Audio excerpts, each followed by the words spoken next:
Magandang hapon po sa inyong lahat. Sir Dana? Sige. Sir, si Miss Reyna Garma ay dumating po noong weekend. And then, umalis din po daw siya kagabi. Ano po, sir, yung alam po natin na informasyon patungkol po dito? Maybe it can be told now. No? A few months ago, she appeared in our conversations, or she was the subject of our conversations with Senator Sani Trillanes because of her possible testimony in the ICC. The ICC had been asking Sani Trillanes about making her available to be a witness in the case against Duterte in the ICC, in The Hague. So, at that time, she was still applying for asylum, but was denied. She was denied. So, a few days ago, we got word that she was on the way home, and we just waited for her arrival, and since she has no warrant of arrest pending yet, at least from our end, because of the pace of investigations are not always as good as we want it to be. So she's just a subject of an ILBO, lookout bulletin. And given that, and the fact that she was going to Malaysia to meet with the ICC, gave us reason to say, okay, because if she's going to be a witness to the ICC, we have said that our working relationship with the ICC involves witness protection. And the best way to protect her is probably for the ICC to meet her abroad, because her life can be in danger in our country, let's face it. Uniform personnel ang kalaban.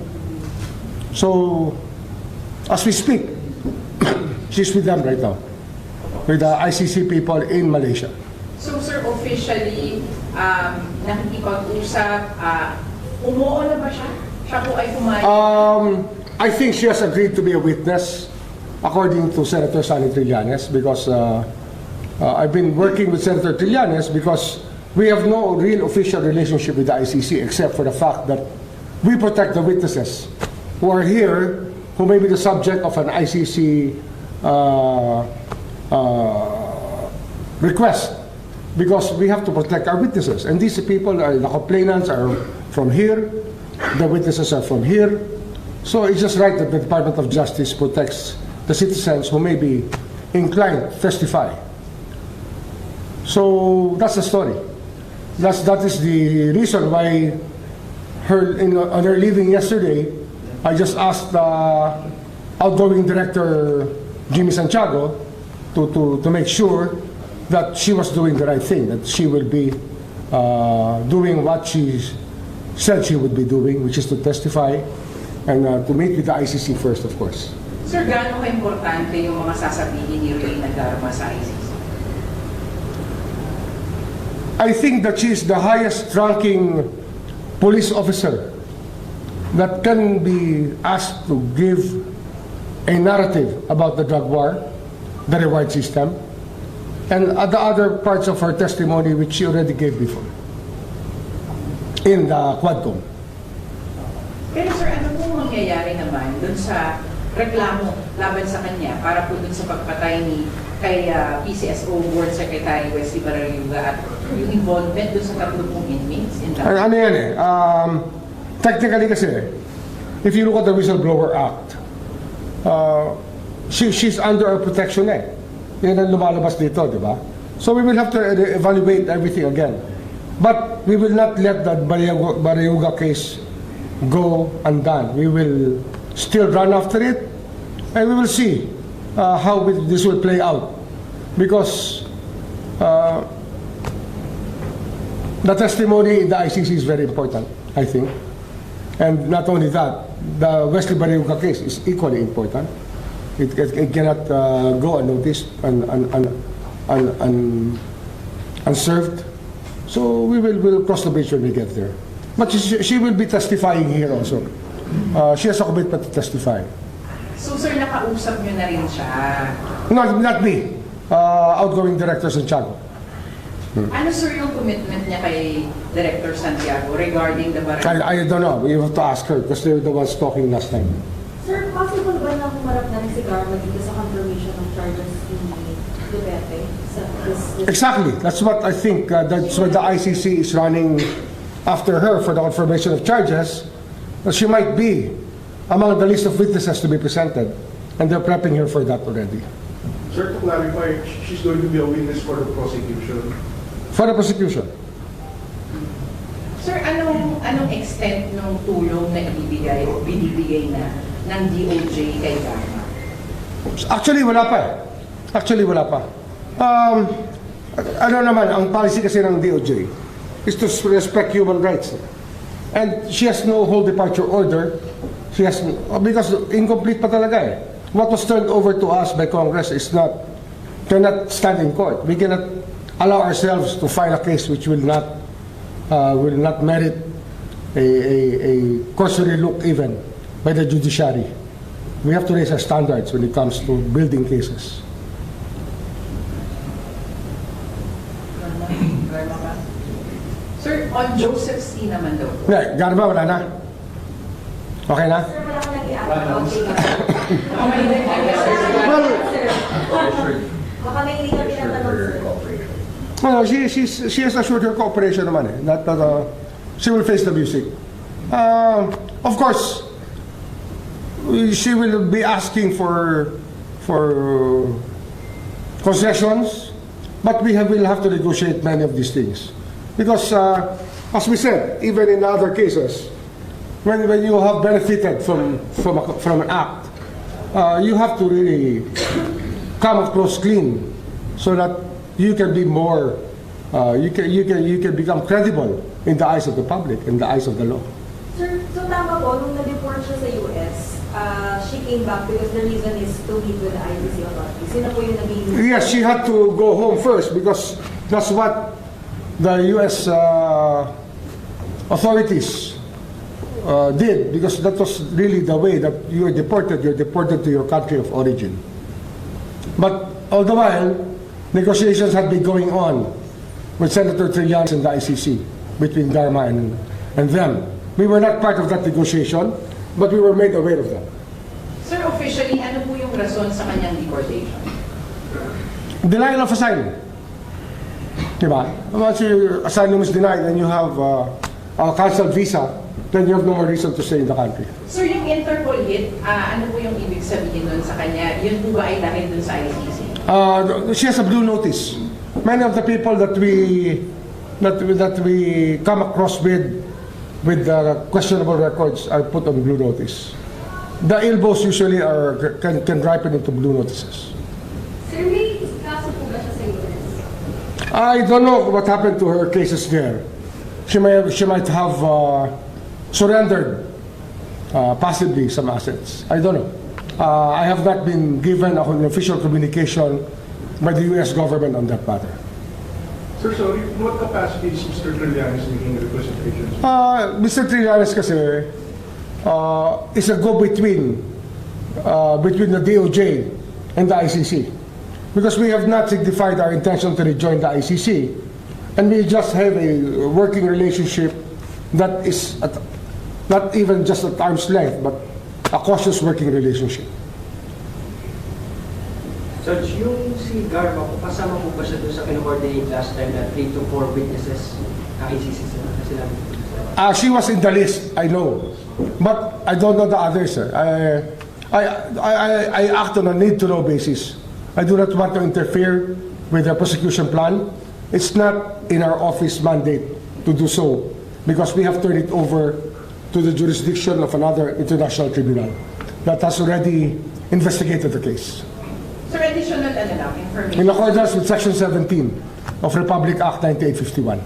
Sir, additional information na po. Sir, dun sa mga ICC witnesses and complainants, mga gaano karami po yung inaalagaan po ng DOJ na protektahan? Konti lang. So far, ang lumapit lang sa amin ang mga testigo for protection, maybe 4 na testigo pa lang. But So far. willing din po kayong tumanggap pa? Well, That's what the law says. We have to protect the witnesses, the Filipino witnesses. Sir, meron po kayong mensahe sa kanila? Yung iba pa po, kasi nasa 300 po yung nag-apply sa ICC ng kanila po mga karanasan during the drug war. Sasambulit pa yung trial at kung meron kayo idadagdag o kaya bibigyan na mapapatunayan na nangyari sa inyo, marahil makipag-ugnayan na kayo sa ICC. Kasi hindi naman kami ang channel dyan, hindi kami. Senator Trillanes is the one who is really working on the ICC.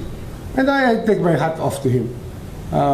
He's a very persistent person, and we can only admire him for his persistence. Joseph C. Nancy. Ah. Sir, on Joseph C., ano na po ba sir talaga yung sitwasyon po dun sa kanya? Siya po ay pinalaya ng Pinapalaya, pero hindi, ano yan, hindi pa final decision na yan. We're appealing it. Immigration is appealing it. Kasi Hawaii, hindi tama. Hindi tama. Una-una, she's an holder of an ACR, Alien Certificate of Registration. Naka-biometrics siya dyan. Naka-biometrics. And at the same time, but that ACR is still valid up to now and up to date. But in 2001, he already got a Philippine passport. And you will question that. That's very questionable. And then he had a belated registration of birth in 2012, 2010. So, what gives? Very dubious circumstances sa pinag-uusapan dito. I know that he's a very rich man, but the law is the law. And we have to protect our sovereignty, we have to protect our citizenship. These laws are important to all of us. It is the ultimate act of sovereignty is to be able to protect your citizens against those who are making a mockery of our legal system by buying or paying their way through to get a citizenship without really any intention of obeying the law. Sa hearing ngayon sa Senate Committee, may mga diskaya sinabi nila na gusto nilang maging state witness. And sabi ni Senator Marcoleta is nakakausap na daw po niya kayo. Ano yung pinag-usapan ni Senator Marcoleta? Well, ang aming usapan nagmula yan dahil sa kanyang request for ILBO. So we were in a phone conversation, if not mistaken, Friday. Nagtawagan kami ni Senator Marcoleta. Remember that I worked with him closely in Congress. We're good friends. You know, we compared notes about these controversies, and the commitment to work with each other is there when it comes to bringing people to the bar of justice.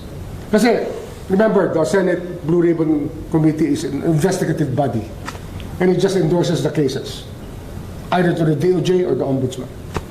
And if it's endorsed to us here, then we will do our share of validating the information given to us and probably strengthening the cases for filing. Sir, yung mag-asawang Diskaya po kanina ay nagbanggit na ng mga pangalan, meron daw silang sworn statement. Sila po ba, sir, yung lumapit sa inyo? Hindi. Iba pa. So how do you think that would work out now? Na may iba kayong hawak, may lumalapit ngayon yung mga... Alam mo yan, una-una, di ko pa sila nakakausap, di ba? Parang first principle na gagamitin natin dito. Kung meron silang nakukuhang perang hindi dapat, isauli nila sa Republika. Yun naman ang first condition natin lagi. Di ba? You don't walk off laughing at that system because you enrich yourself and got away with the crime. Hindi. Dito, you give it back to the state where it rightfully belongs before you can even be considered for immunity. Yun talaga ang whistleblower act. We have to work on those premises. So sir, hindi niyo po dun sa mag-asawang Diskaya na ibalik na po yung mga... Hindi, papa-forensic accounting natin. We cannot rely on anybody's word here. We already have, we're organizing a team from the NBI. Yung pinakamagaling na forensic accountant ng NBI is already on board. Kausap na ni Yusek Andres, yung ating forensic accountant. Sir, kasi sa forfeiture yan, yung mga ganyan, yung mga... Forfeiture, tsaka para kung magkakaroon sila ng offer to return, tama ba yung figure o hindi? Kasi yun nga, kinakailangan, makita yan, yung money trail, dapat makita yung money trail. Maging cooperative sila dapat when it comes to this. But to clarify lang, Sarge, bali, you are open for them to be... Well, that's the law. I mean, everything can be considered, but we're telling you the principles that have to be followed when we admit people into the program. Sir, yung mga pangalan na pinanggit doon, if the Senate Committee request for an info sa mga congressman, hindi mo release an info? Yes, we will do it because it's ministerial on our part. It's an investigative body clothed with authority under the law. And, you know, it's a constitutional body. The Senate is a constitutional body, mind you. Kahit congressista din, sir. Kahit opisyal ng gobyerno. Ano yan? We call a spade a spade. Kagaya ng binigay sa amin na listahan ng DPWH and Secretary Dizon, which included the name of a congressman. Did we filter it? No, we didn't filter it. We call it as it is. Sir, sorry, kahit Speaker of the House. If it's in the names that are submitted to us, we will just act under the said principles that we have to follow. Sir, paano po pumapila na... Well, they can do that. Appeal is something that they can do. They can appeal to the Blue Ribbon Committee, or they can appeal to the DOJ. But we will cross the bridge when we get there. We cannot speculate on how these things will pan out. Sir, pero the law, as it stands, protected naman against political persecution using yung going after it. Alam mo, sabi ko nga lagi, we do not want the DOJ to be weaponized for political purposes. And we have already successfully thwarted attempts to use us for political purposes. And we will go by the law. And that is what our job is. We do not choose between rich and poor. We do not choose to protect the rich and, you know, and persecute the poor. We do not do that. Kung sino ang may sala, tatamaan talaga sa batas. Hindi naman kami namimili eh. Hindi kami namimili dito. Okay? Sir, may dadagdag ka pa? I think we have enough for the afternoon. Sir. Thank you. Ha? Wala akong bukas. Out of town ako. Kailan kayo ba? Baka mag-zoom tayo, tingnan natin. Ay! Gusto namin yan, sir. Ah? Gusto namin yan. Game tayo dyan, sir. I'll be just be around the area, but I'll be out of town. I'll be out of Metro Manila. But still working. Yun naman, di ba? Opo. Malaysia Central. Oy, pwede. Actually, I'm considering that. Ano po, sir? To go to Malaysia. I've never talked to Garma in my life. So, I'm considering it. sir, sorry, pwede ba natin i-on-cam yun? Naka-on-cam naman eh. Okay yan. Sige na nga, Ah. sir. Sige na. Bukas na yung kwento. Sir, nagulat kami Yeah. dun sa ICC. Buti pala dun tayo We were planning flood control kami magsisimula sa ng Talunan. Because yun yung mainit. But then sabi namin, Garma kasi pinagagawa sa amin. So sabi namin, Garma ang unahin Di ba natin. sir, dapat ito sabihin ko ng Friday? Oh. Kaya lang, bitin pa eh. Within pa Within pa. nga.